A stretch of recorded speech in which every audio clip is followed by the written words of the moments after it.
जैसे ही आप दामने कुओं में एंटर होते हैं तो आपको बहुत सारी टक शॉप्स मिलेंगी और यहाँ पे आपको घोड़े मिलेंगे जो आपको दामने कुओं की सैर करवाते हैं। और आपको यहाँ पे बच्चों के लिए बहुत सारे झूले मिलेंगे, जीप्स मिलेंगी, इलेक्ट्रिक जीप्स जिनमें बच्चे बैठ के सैर कर सकते हैं, ऊँट मिलेंगे आपको।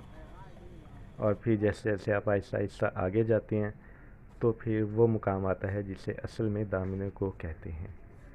दामने कुओं को मैं अल्फाज में बयान नहीं कर सकता कि ये कैसा दिखाई देता है, क्योंकि अगर आप यहाँ पे खड़े होकर इस्लामाबाद को देखेंगे तो आपको ऐसा महसूस होगा कि दामने कुओं इस्लामाबाद के सर का ताज है।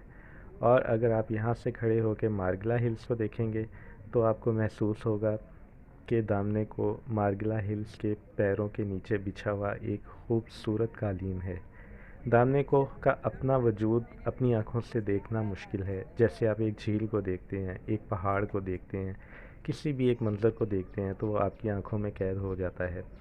लेकिन दामने कुओं बज़ाते ख़ुद उसको देखना मुश्किल है, आलमोस्ट नामुमकिन है। लेकिन यहाँ से खड़े होकर आप इस्लामाबाद को देख सकते हैं। इस्लामाबाद का पूरा शहर आपके कदमों में बिछा नज़र आता है। और यहाँ से खड़े होकर आप मार्गिला हिल्स को देखते हैं जो कि अपनी पूरी शान व शौकत से दामने कुओं के ऊपर छाई हुई हैं। यहाँ पे हर वक्त हवा चलती है।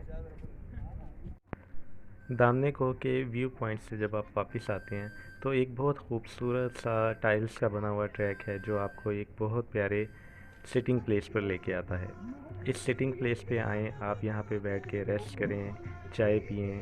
परिंदों की आवाज़ें हैं जो चारों तरफ आपको गूंजती हुई सुनाई देंगी। ये शूज़ पहन के मैं इस सामने वाले छोटे से पहाड़ के ऊपर हाइकिंग के लिए जा रहा हूँ।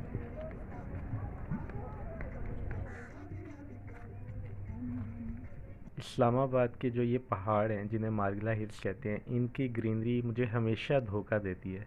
दूर से ये बहुत खूबसूरत नज़र आते हैं, लेकिन जब आप इन पहाड़ों के दरमियान में जाते हैं तो ये ग्रीनरी असल में खुदरो झाड़ियाँ हैं जिनमें खूबसूरती नाम की कोई भी चीज़ नहीं है, बल्कि उल्टा यहाँ पे आपको डर लगता है कि कहीं से कोई जानवर ना निकल आए जो आपको नुकसान पहुँचाए। और फिर ट्रैक के दौरान आपको जगह जगह गंद पड़ा नज़र आएगा। तो अगर आप लोग यहाँ पे आते हैं तो ये रैपर्स एटलीस्ट कहीं साइड पर फेंक दें, ट्रैक के ऊपर तो ना फेंकें। दामने कुओं के व्यू पॉइंट पे मुसलसल हवा चल रही थी, लेकिन जब से मैं इस पहाड़ी की हाइकिंग पे आया हूँ तो यहाँ पे हवा चलना बिल्कुल बंद हो गई है। और कभी अचानक यहाँ पे उतराई आ जाती है और कभी अचानक यहाँ पे चढ़ाई आ जाती है, लेकिन रास्ता बिल्कुल सुनसान है और हर तरफ झाड़ियाँ ही झाड़ियाँ हैं। जानवर यहाँ से कोई निकले या ना निकले, लेकिन यहाँ पे जो हशरात की आवाज़ें हैं उनकी गूंज से वाकई डर लगता है। कभी उतराई है, कभी चढ़ाई है, कभी कुशादा रास्ता है और कभी इतना तंग रास्ता है कि आपको अपने कपड़े और अपना जिस्म बचा के इन झाड़ियों से गुज़रना पड़ता है कि कहीं इन पर लगे हुए कांटे आपको नुकसान ना पहुंचा दें।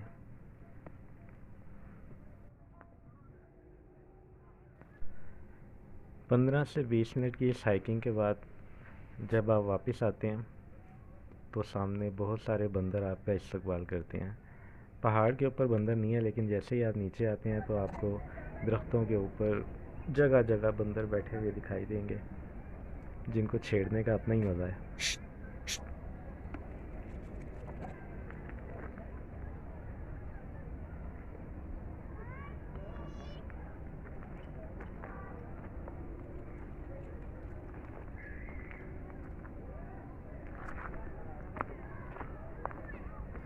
और बच्चे तो इन बंदरों को देख के बहुत खुश होते हैं। बच्चों का और बंदरों का तो हमेशा का साथ है।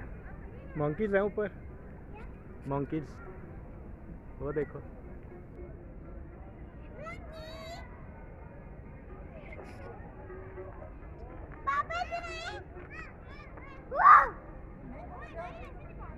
कुछ इंसान और कुछ मुकाम ऐसे होते हैं जिनसे इंसान फौरी तौर पे मायूस हो जाता है। लेकिन दामने को एक ऐसा मुकाम है जिससे मायूस होने के लिए यहाँ पे आपको थोड़ा वक्त गुजारना पड़ेगा। जैसे जैसे वक्त गुजरेगा वैसे वैसे दामने को आपको अपना बनाता जाएगा और फिर आपसे बातें करना शुरू कर देगा।